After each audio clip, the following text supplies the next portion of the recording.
Welcome to episode 2 of our series on heroes. Brian, are you excited to be here? I'm always excited to be anywhere. That's a good, all right, I get a better response.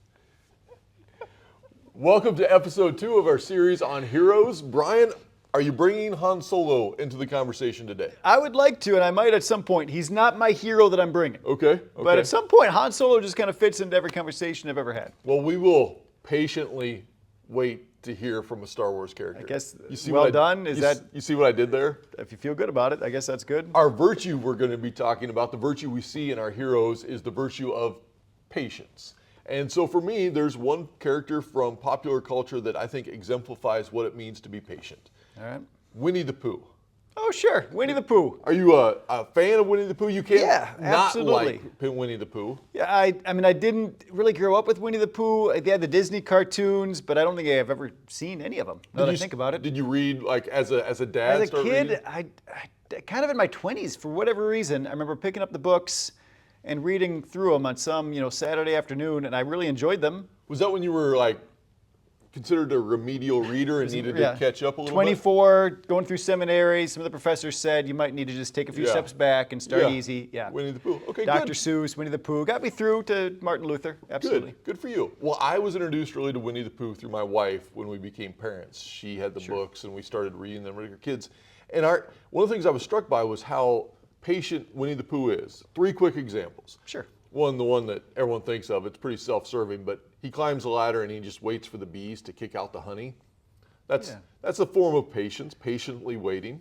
Sure, absolutely. Doesn't he at some point stick his hand in though? He does, but he waits for the moment. Okay. The second one is more apropos for our example today, is that with Eeyore. His friendship with Eeyore, there's a moment where Eeyore loses his tail. Yeah.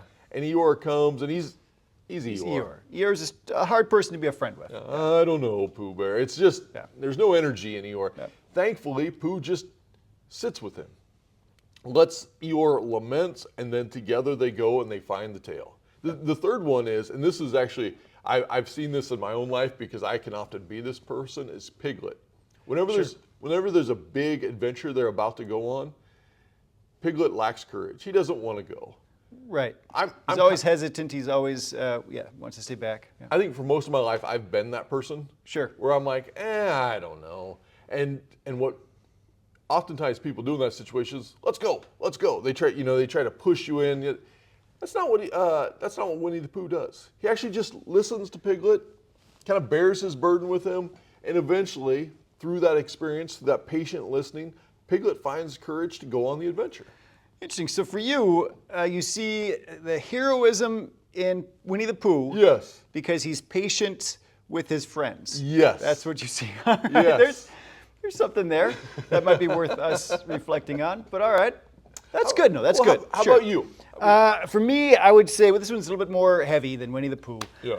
One of my best friends, a number of years ago, he had a son, and his son was born with Down syndrome. Mm-hmm. And with that, with the Down syndrome was also these underlying health issues that were all connected. So he had, like one of the first things he did, this baby, a couple weeks old, was this major heart surgery, open chest heart surgery.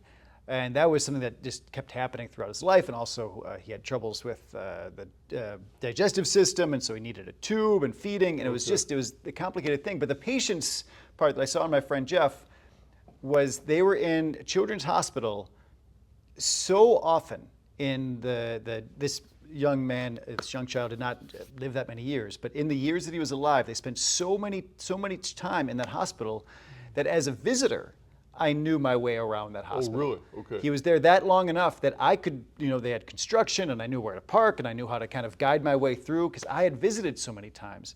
And that's just as a visitor. As somebody who was there, Jeff was there so often. He knew all the nurses. He's a very friendly guy. Yeah. So he had a deep relationship with most of the staff. That was basically their second home for most of Isaiah's life. That was their son's name. And I remember visiting, as I did many times.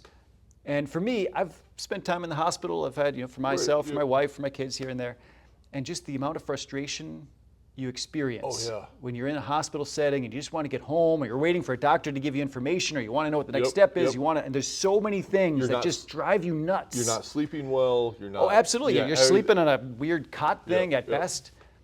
And my friend Jeff, I'm sure that he got frustrated sometimes. I'm sure that he got ornery sometimes. And he just didn't show it to me. I'm not saying that he was a saint, but he bore that burden, that experience, that challenge of being a father in that awful setting with so much just patience and grace and kindness. The way he treated the staff around him, of course, the way he treated his son. It was a beautiful thing. He was absolutely a hero of patience. That frustrating thing of there's nothing you can do. Right, yeah. That's the whole idea of patience. There's absolutely nothing that you can do.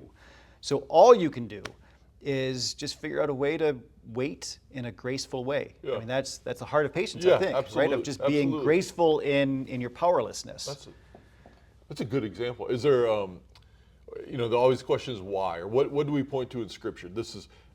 We would hope that God is patience to anger, slow and abounding, and patient. What is the line? Slow to anger And abounding in steadfast love. Yeah, Hey, we got there. I thought, eventually.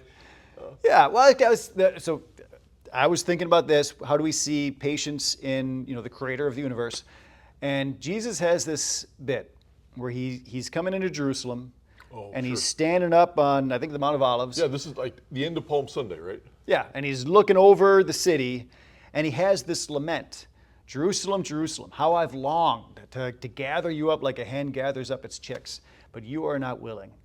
And that part itself isn't the patience part, but what that points to is a God who wants nothing more than to grab us up and hold us tight, and we are just constantly running the opposite direction, constantly turning our back. Yeah. And the patience part is that God keeps doing it, just again and again throughout the scriptures, again and God is not, I do know you know this, but the founding fathers, a lot of them were deists. Yes, yes. And the idea of deism is a God that's far away. He sets it together like maybe a clockmaker, and then it just goes and the clock ticks. And stands back and doesn't intervene at all. But this text clearly shows that is not who God is. Exactly. God is intimately connected, cares, wants this relationship with us. And so we see that patience where for some reason God gives us the power to turn away. So there's a powerlessness in that relationship that God still waits patiently for you and for me, mostly for you. Well, I think now this is good. I think what now we want to do is we want you to turn and talk about the heroes in your life who've demonstrated patience, and how maybe in the midst of that you can reflect on how that has actually changed and transformed your life. Absolutely. All right. I think this is good. I like that they're shorter. I Yeah. think that'll be, well, we'll see how people feel about it. Because that was 9 minutes.